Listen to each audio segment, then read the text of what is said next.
Allô Lulu! Bon, un matin, j'étais à cabane à sucre. Fait que là, on m'a expliqué c'est quoi l'histoire de pour faire le sirop, comment ça part. Fait que quand on commence le temps des sucres, c'est les érables, c'est la sève qu'il y a dans les érables qu'on récolte.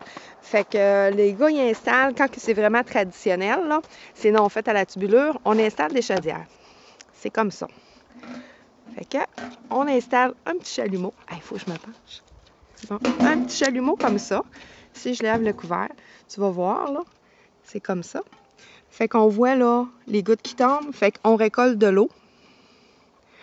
Puis cette eau-là, qu'est-ce qu'ils font? C'est que quand ils se rendent compte que les chaudières sont quand même pas mal, qu'il y en a beaucoup dedans, bon, ben ils partent avec un petit buggy. On doit le voir là-bas, là, en arrière de la cabane. Là. Ils accrochent ça en arrière d'un 4 roues, puis un quad. Puis ils font la tournée, ils ramassent l'eau. Fait que là, on va aller à l'intérieur, je vais te montrer. Ils mettent une pompe, puis ils envoient ça dans la cabane. Puis après ça, ben là, il y a le feu pour commencer à faire bouillir. Là, aujourd'hui, ils ne font pas bouillir. Ils vont ramasser ça à la fin de la journée. Fait que ça va être probablement ce soir, mais moi, je ne serai pas là, mais je vais aller te montrer c'est quoi. C'est beau? Bye bye! Bon, ben ça, c'est la cabane à sucre à mon chum de gars. Fait que on va rentrer. Ça, c'est la partie là, où ce qui sont plus qui rentrent pour le côté, là, ils vont manger, ils vont prendre une bouchée, ces choses-là. Mais de ce côté-ci, c'est le côté qu'on fait les sucres. Ah, voilà mon ami Claude. Ben oui. Fait que c'est ça, ma Lulu. On envoie l'eau là-dedans, il envoie l'eau là-dedans. Puis là, ça, quand ils partent ça s'en va dans les tuyaux qu'il y a ici. Il y a une petite flotte là. Fait que ça passe tous ces compartiments-là. Lorsque ça bout.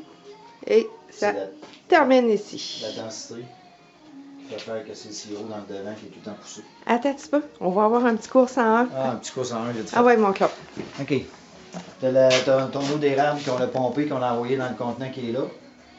Après ça, c'est tout contrôlé par une flotte qui est ici. Une flotte qui contrôle avec une petite valve avec une pression dessus.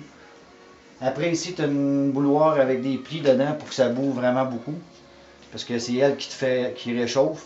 Puis plus ça avance, ben ça s'en vient dans ces tuyaux-là ici. Ça se transfère en avant.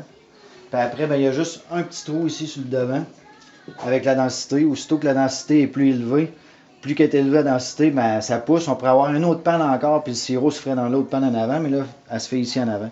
Fait qu'on bout jusqu'à 219. 219, ben, le sirop il est prêt. On coule. Puis après, ben, c'est tout c'est mis dans ce contenant-là. Dans ce contenant-là. Puis on met des couloirs, là, qui est ça ici. Là, il n'est pas propre, là, en tout cas, ce couloir-là. On le met là, on en met un autre petit. C'est tout filtré. Puis après, ben, on le coule soit dans les cannes. Les cannes de sirop que sûrement tu as déjà vu. Les cannes comme ça. Puis après, ben, c'est tout.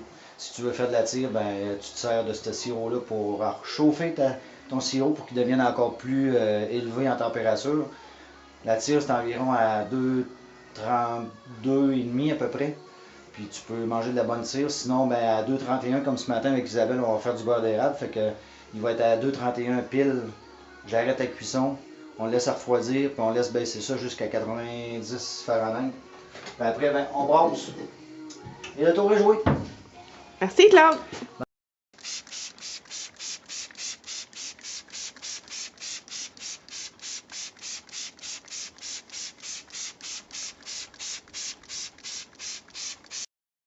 Good.